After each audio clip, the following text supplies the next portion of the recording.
अभी हमारे संतोष जी ने, संतोष मधुकर राठौर, हमारी बहन रुक्माबाई का लड़का, बहुत बढ़िया सुंदर ये घर बनाया। आज गृह प्रवेश है, गृह प्रवेश के उपलक्ष्य में सत्संग है।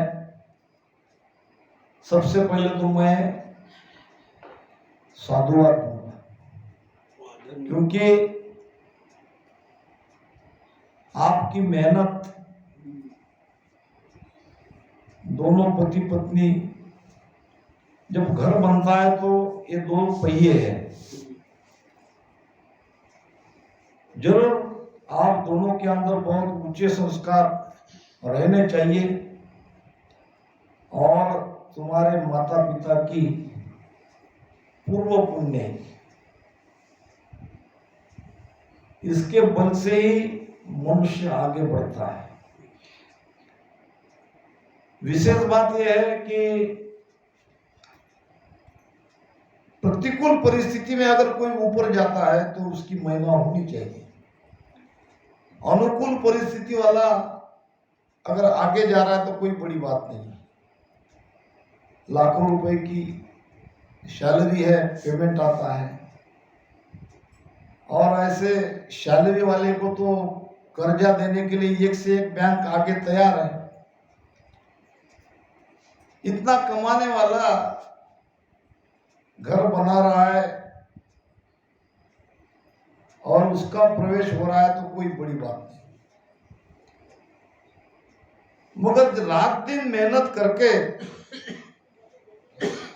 अगर इतना बढ़िया घर कोई बनाता है तो जरूर उनकी तारीफ होनी चाहिए। महाभारत का युद्ध चल रहा था, घनघोर युद्ध का वो दिन निकला जिसमें कर्ण और अर्जुन दोनों आमने सामने थे। इधर अर्जुन, अर्जुन का सारथी भगवान कृष्ण, उधर कर्ण।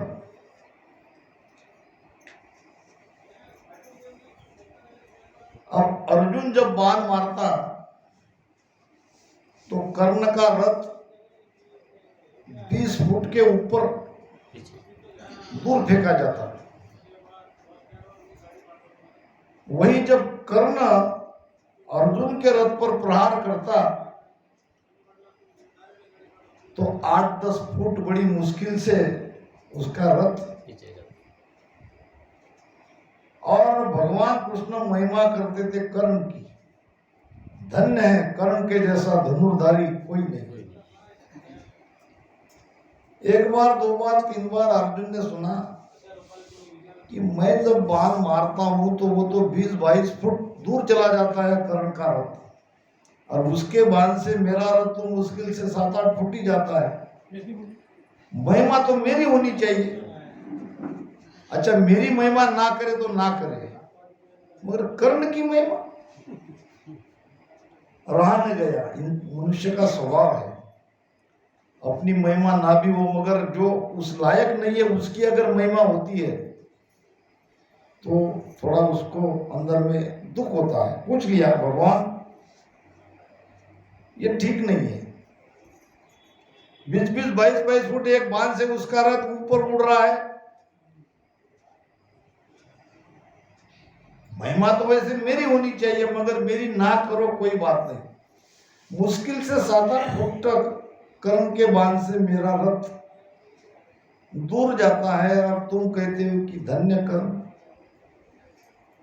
भाव को पढ़ लिया। भगवान ने कहा, अरे अर्जुन, तुम्हारे रथ पे कौन बैठा है? देखो, 3 लोक का स्वामी बैठा है। 3 लोक के स्वामी जिस रथ पे, उस रथ को 7-8 फुट वो दूर ढकेल रहा है, और उसके रथ पे कौन है? तुम 100 फुट भी उसको दूर ढकेलते तो कोई बड़ी बात नहीं थी। बड़ी बात तो ये है कि जिस रथ में मैं हूं, मेरे सहित वो दूर ढकेल रहा है। कहने का भाव, ऐसी विपरीत परिस्थिति में अगर कोई हमारा राम स्नेही हमारे बच्चे आगे बढ़ते हैं तो हमें जरूर उसका आनंद आता है। अमरावती से दीदी के यहाँ जाना था, मगर ये भी जरूरी था। वैसे कोई आए न आए सत्संग तो होती है, मगर कभी कभी ऐसे बच्चों के यहाँ जाना पड़ता है, उनकी प्रशंसा करनी पड़ती है। तो सचमुच हमारे संतोष जी ने बहुत बढ़िया काम किया। अब केवल गृह प्रवेश करके चुप नहीं बैठ जाना, अब थोड़ा सुमिरन पे पीछे लगना, क्योंकि परमात्मा हर कार्य के पीछे उनका कोई विशेष हेतु रहता है। दोनों तरफ से आपको विचार करना पड़ेगा। इतनी कम उम्र में ज्यादा कोई कमाने का उपजय का साधन न होते भी अगर इतना बढ़िया सब कुछ हो गया तो जरूर परमात्मा की इच्छा है कि आप तुम भजन ही करो, ज्यादा से ज्यादा समय भजन सुमिरन में दो। तो यही आशा करता हूं। तो महाराज कहते हैं, धन हाथ को मेल बहुत बहुत तेरे आवे। पैसा क्या है? धन हाथ का मेल। हाथ का मेल, हाथ से कमा सकते हो, मेहनत मजदूरी करो तो धन आपका आ जाएगा। धन के लिए परमात्मा के पास हाथ जोड़ने की जरूरत नहीं है, आपको मेहनत करना पड़ेगा। धन हाथ का मेल है, करने से मिलता है। धन हाथ को मेल बहुत बहुत तेरे आवे। अर्जुन और भगवान कृष्ण रास्ते पे जा रहे थे। पैसा कैसे कमाना है उसकी विधि बताता हूं, उसकी रीत बताता हूं। मेहनत के साथ साथ आपको क्या करना है, कैसा पैसे आपके पास रुपया ठहरता है। अर्जुन और भगवान कृष्ण दोनों जा रहे थे, रास्ते में आया एक भिखारी, याचना करने लगा। अर्जुन को दया आ गई, गले में सोने का हार था, दे दिया भिखारी को। भिखारी बहुत खुश हो गया, जहां पैसा 2 पैसे की अपेक्षा थी उसमें गले का हार मिल गया। अब तरह तरह के विचार करने लगा कि ये लूंगा वो लूंगा, ऐसा करूंगा वैसा करूंगा। बीच में आ गए डाकू, लुटेरे। अब लुटेरे ने छीन लिया। अब क्या करेगा ये अकेला, वो 2-4। दूसरे दिन आया, उसी रास्ते पे अब जहां मिलेगा वहीं तो जाएगा। अर्जुन ने कहा, क्या तुम्हें कल मैंने सोने का हार नहीं दिया? हाँ महाराज, दिया तो था। अब भी तुम दोबारा भीख मांगने के लिए आए? तो कहने लगा, मेरा भाग्य फूट गया, मेरा नसीब ऐसा कि लुटेरे ने लूट लिया। अब की बार उंगली में की अंगूठी निकाल के दे दी, ठीक है ले लो। अब कहां सोने की पहले वाली जो भिक्षा में मिली थी वो, और कहां ये अंगूठी? मगर चलो, जब कुछ नहीं तो ये भी बहुत है। अब अंगूठी लेके निकला, रास्ते में प्यास लग गई, जेब में रखा था, तालाब में पानी पीने के लिए नीचे झुका, अंजुली से पानी पीने लगा, ये गिर गया नीचे। नीचे गिर गया तो ये मछली ने उसको निकल लिया पानी के साथ। अब असंख्य मछली में जिसने अंगूठी निकली है वो कहाँ मिलेगी? विचार किया निकल गया। पछताने लगा कि मैं क्यों पानी पीने यहाँ ऐसी जगह आया। तीसरे दिन और आया, अर्जुन ने कहा, तुम फिर आ गए? क्या करूं महाराज, मैं बहुत अभागी हूं। जाओ जाओ, तुम्हारे भाग्य में पैसा नहीं, मैं कुछ नहीं देता। भगवान को पूछा, इसके प्रारंभ में कुछ नहीं है, इसको कितना भी दिया तो कोई अर्थ नहीं। भगवान ने कहा ऐसी बात नहीं है। प्रारब्ध काम तब करता है जब कोई भला काम आपके हाथ से हो, जब पुण्य का काम आपके हाथ से हो। ये जो यहाँ सत्संग हो रही है, एक त्रिकुटी तक का संत अगर आपके घर में भोजन करता है, उसको आप आमंत्रित करते हो, जानते हो इसका फल क्या है? गुरु महाराज ने वाणी में बताया है, त्रिकुटी चढ़िया साध को न्योत जिमावे को, वासर बर सुकरा वासर बर तीन लोक में जिमिया पुण्य हो, जिमिया पुण्य मोय वचन मानो सत भाई। त्रिकुटी चढ़िया साध को न्योत जिमावे कोय। अब यहाँ सब त्रिकुटी के ऊपर के हैं, वहां तो केवल एक की बात हो रही है। और सबने आपका आमंत्रण स्वीकार किया, आपके यहाँ सत्संग के लिए आने के लिए कहा, आपके घर का भोजन किया। वहां सरबर तीन लोक में जिमिया पुण्य न हो। तीन लोक में जितने भी जीव जंतु पशु पक्षी है, सबको भोजन खिलाया, तो भी इसके बराबरी नहीं एक की। यहां तो कई है। वचन मानो सत भाई, पांडव के दरबार जिग में कीमत आई। इसका फैसला कहां हुआ?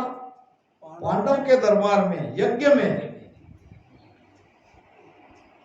जब वो पंचायन शंख नहीं बज रहा था, तब समझ में आया युधिष्ठिर के, तब गया भगवान के पास।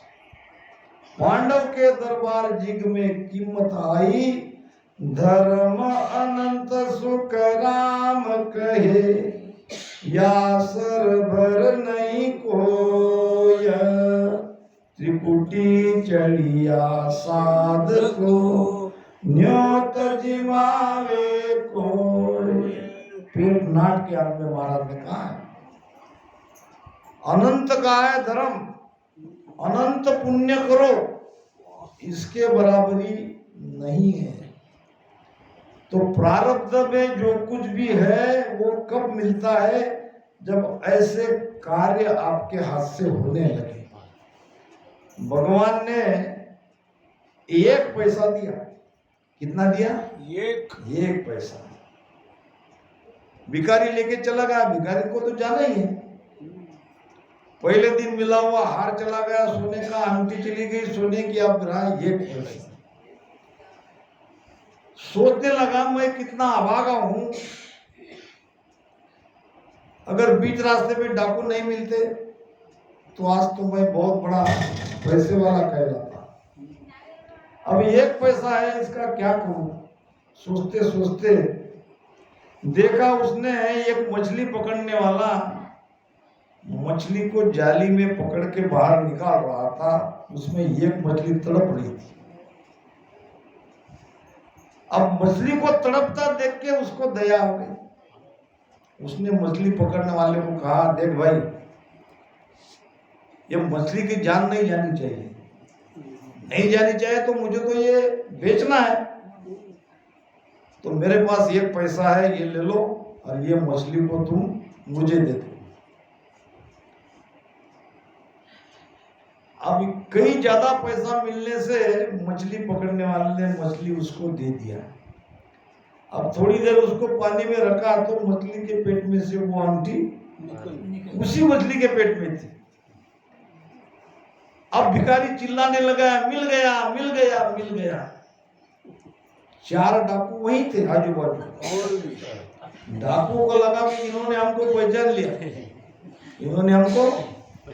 वो आके कहने लगे, भाई राजा को मत बताना, हम तुम्हारा जो छीना है वो हार तुमको दे देते हैं। क्या उसके भाग्य में हार नहीं था? अंगूठी नहीं थी? मगर भाग्य भी कब जगता है? जब कुछ आपके हाथ से शुभ काम हो जाए, अच्छा काम हो जाए। तो महाराज कहते कहना तो नहीं चाहिए मगर कभी कभी कहना पड़ता है। बात धर्म की जब आती है, इस्लाम धर्म में मोहम्मद साहब का, और हमारा ये सनातन धर्म है, अब उसमें भी हम रामसनी धर्म है, ऊंची बात है ना। सनातन धर्म में जो मस्जिद का कोई मुलाजिम रहता है वो हर दुकानदार के पास जाता है। कुर्सी बापू मांगता नहीं, वो खड़ा रहता है, खड़ा रहते वो दे देता है। जितना कमाया उसका 10वां हिस्सा एक मुसलमान धर्म के लिए खर्चा करता है। मैं जब बड़े बड़े सिटी में जाता हूँ तो जिधर उधर मस्जिद ही मस्जिद दिखती है। इतना पैसा आता कहाँ से? हर एक मुसलमान अपने कमाई का पैसा 10वां हिस्सा धर्म को देता है। अब दुर्भाग्य से ये भक्ति सेठों ने लाई है। सेठ जी थे ना हमारे, राधा किशन जी महाराज, रामपाल जी गुरु जी, सेठ ही तो थे। सेठ का क्या लेना नहीं है, देना ही है। वो जानते थे, मगर अगर इन लोगों को ऐसी बातें अभी कहेंगे तो काम बिगड़ जाएगा। भक्ति करने में कैसे आ रहे हैं तो नहीं आएंगे कि एक तो कष्ट करने वाला, काम करने वाला गरीब हमारा समाज, एक एक पाई जोड़ने वाले हम लोग, अगर एक पाई भी वहां धर्म के लिए खर्चा करना पड़ती है ऐसा बोल देते तो दूर दृष्टि से उन्होंने ये बात कही नहीं, मगर हकीकत में यही एक कमी हमारे अंदर रह गई। आज काफी हद तक बहुत आगे हम निकल गए। राजस्थान में मैं जब जाता था तुलना करता था महाराष्ट्र की और राजस्थान की। जमीन कहीं भी कोई उपजाऊ नहीं, पेड़ नहीं है। हमारे तरफ उपजाऊ जमीन, पानी भरपूर, वहां पानी नहीं, बारिश के पानी के ऊपर से। फिर भी ये लोग इतना पैसा धर्म के लिए देते कैसे? नासिक में गया महाकुंभ में, रामसनी का अपना खेड़ा पाले का टेंट था। 8 दिन रहने के बाद रामसनी से परिचय होता है और वहाँ रोज का भोजन रहता था। आज सुबह का मेरी तरफ, इसकी मेरी तरफ। अभी मैं जेतारन गया। जेतारन में राम बेरा करके एक रामबारा है, और वो संत के परिवार के नाम नहीं बताऊंगा मैं, उन्होंने मुझे प्रेम से बुलाया, मैं वहां गया। बातों बातों में उसने कहा कि 23 साल से मेरा नंबर भोजन के लिए नहीं लग रहा, जबकि मैं देना चाहता हूं कि मेरा भोजन। अब हम वो परिवार के, वो संत के, वो संत की धिन्य करने के लिए सब आते हैं, हजारों लोग, 5000 लोगों का भोजन होता है, और मैं 23 साल से तड़प रहा हूं मेरा नंबर कब लगे। नंबर ही नहीं लगता। यही है राज उनके सुख का, उनके जीवन में आनंद का। बस यही थोड़ा तालमेल हमको भक्ति में बिठाना है। महाराज कहते हैं, धन हाथ का मेल बहुत बहुत तेरे आवे, कुल केता एक दिन छोड़ने चे जन जावे। दूसरा अड़ाने वाला कौन है? कुल परिवार।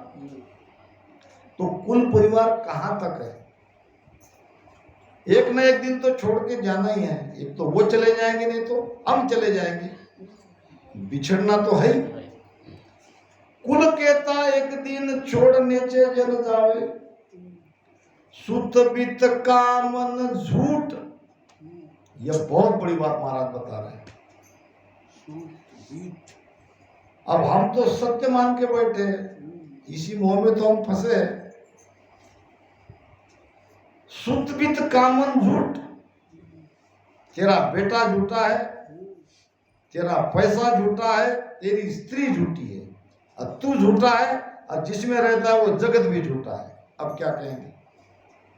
झूठो कुटुंब विषय सुख झूठो, काया माया झूठी। कुटुंब भी झूठा, विषय सुख भी झूठा, काया भी झूठी, माया भी झूठी। अब झूठा कैसा? ये तो सत्य दिख रहा है। झूठ का अर्थ वो झूठ नहीं है। झूठ का अर्थ है सत्य असत्य, असत्य को भी झूठ कहते हैं।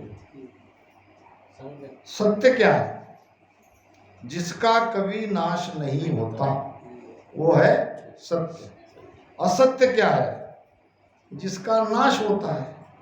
झूठा मतलब वो झूठा नहीं है, झूठा मतलब असत।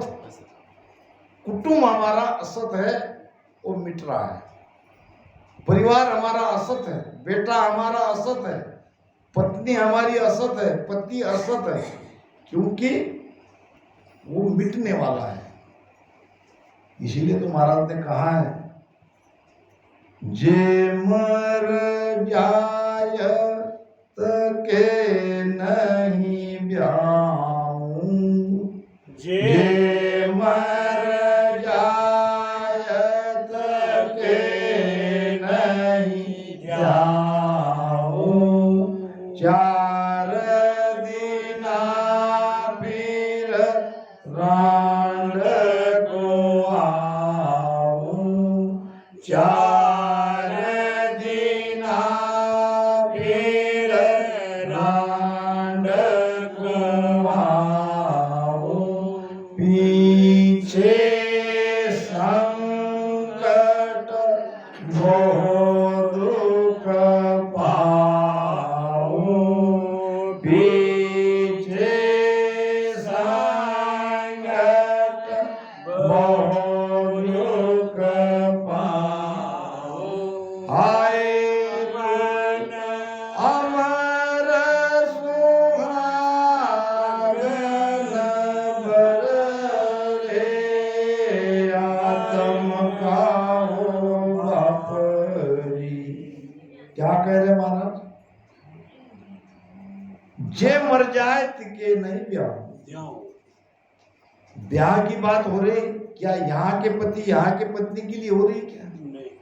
ब्याह का मतलब आत्मा को मिलाना। आत्मा को किसमें मिलाना है? यहाँ सभी आत्माएं स्त्री है और सबका पति है एक परमात्मा। अब मरने वाले पति कौन कौन है? ये ब्रह्मा विष्णु महेश।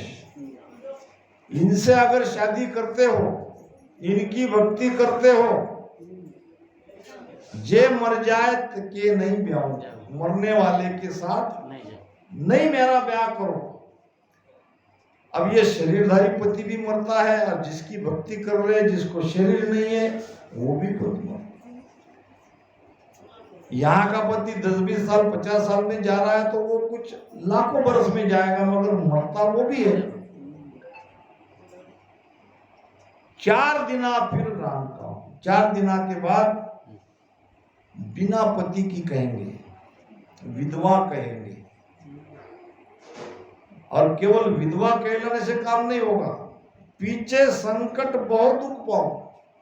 संकट भी आएंगे, दुख भी होगा, कोई सहारा देने वाला नहीं होगा।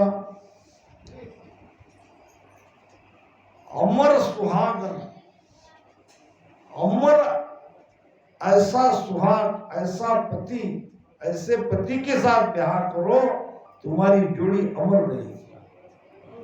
और वो पति है परमात्मा। इसलिए एक झूठे कुटुंब में, झूठे परिवार में, झूठे जगत में फंसो मत। यहां से क्या है तुम्हारा हिसाब किताब, लेना देना, वो मिटा दो और निकल चलो। यहां लेना देना ही है हमारा, कोई प्रेम नहीं है। एक आदमी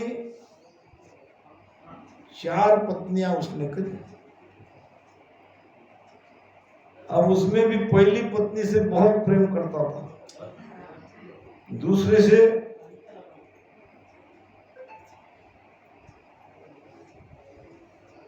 वो भी प्रेम करने लायक ही थी, मगर वो हमेशा उसको साथ लेके जाता था, क्योंकि वो बहुत आकर्षक थी, सुंदर थी।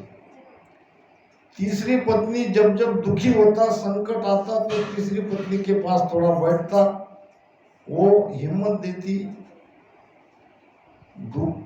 थोड़ा दूर होता। चौथी पत्नी के पास कभी गया ही नहीं। बड़ी मुश्किल से एक आध बार उनको मिला, पत्नी तो थी। अब पहली पत्नी से तो बहुत प्रेम किया, अब धीरे धीरे धीरे उम्र हो गई, अब उसको लगने लगा कि अब कुछ दिन का ही मैं मेहमान हूं। अब ये चारों पत्नी में से कोई न कोई पत्नी तो मेरे साथ आनी चाहिए। जिससे ज्यादा प्रेम किया उसको पूछा कि क्या तुम मेरे साथ चलोगी? वो कहने लगी नहीं, मैं तुम्हारे साथ नहीं आ सकती। मैंने तुम्हें इतना प्रेम किया, तो मैंने तो तुम पर प्रेम किया, तुमने किया तुम्हारा तुम जानो। अगर मैं प्रेम करती तो बिना पूछे ही मैं तुम्हारे साथ आ जाती। दूसरी पत्नी पे हमेशा उसको शंका रहती थी कि ये मुझसे प्रेम नहीं करती है, ये तो हर उस व्यक्ति से प्रेम करना चाहती है जो उसके भाजा है, जो उसको पसंद आए। फिर भी पूछ लिया, उसने कहा कि भाई मैं क्यों तुम्हारे पास, तुम आज मरे कि मैं कल दूसरी शादी कर लूंगी, उसी दिन, दूसरे दिन भी नहीं। मैं कभी किसी की नहीं हुई, तुम्हारी कैसे हूं? तीसरी के पास आया, तीसरी ने कहा बात ऐसी है, मैं तो तुम्हारे साथ जरूर चली जाती, मगर तुम्हारे पीछे ये सारा परिवार है, बच्चे हैं, इन सबको संभालेगा कौन? मेरी मजबूरी है। चौथी उसके पास गया, नाइलाज से गया। चौथी ने कहा मैं तुम्हारे साथ हूं, चिंता मत करो। अब ये चारों पत्नियां हम सबको है, हमने सबने 4 पत्नी की है। इधर वाले ने की भी, इधर वाले ने की है। हमारी भाभी बोलेंगी मैंने कब की? नहीं, पहली पत्नी है शरीर। पहली पत्नी कौन सी हमारी? कितना प्रेम करते, साबन लगा के नहाते हैं। एक दिन नहीं नहाया तो अच्छा दिखना चाहिए, थोड़ा सा बुखार आ गया कि चले डॉक्टर के पास। शरीर की कितनी चिंता। ये शरीर हमारी पहली पत्नी है, और सबसे पहला साथ छोड़ती है ये पत्नी हमारी। शरीर तो छूटता है, शरीर चला जाता है, साथ नहीं जाता। दूसरी पत्नी है पैसा। हमारी मृत्यु होते ही दूसरा पति दूसरे की हो जाती है। तीसरी पत्नी है परिवार, सगे संबंधी। ये तो सब दुख में काम आते हैं, मगर ये भी साथ नहीं चलते। चौथी पत्नी है भक्ति, यही तुम्हारे साथ जाने वाला है। तो महाराज कहते हैं शुद्ध विद कामन झूठ ताय से क्या हित कीजे, और 10 दिन पीछे ही जाए ताय से पेली दीजिए। 10 दिन के बाद तो छूट जाने वाले हैं, अब पहले छोड़ दो। जो चीज छूटने वाली है, तो 4 महीने में छूटी क्या, 4 साल में छूटी क्या, आप छूटी क्या, अभी छोड़ दो। छोड़ दो मतलब उसमें से मन निकालो, आसक्ति निकालो। जूरी जय सुख राम कहे सतगुरु साहिब आन, पढ़ियो जस भो ऊपरे लीजो पर कपिचान। कृपा करो बुरा शिष्कु तारो, कृपा करो बुरा शिष्कु तारो, कितना भी अपन गाएंगे कृपा नहीं होगी। कृपा कराने के लिए क्या चाहिए वो जब तक नहीं करते तब तक कृपा नहीं होगी। महाराज कह रहे हैं कि जो रीजे सुखराम कहे सदगुरु साहेबान, मन तुम्हारा यहां अटका है।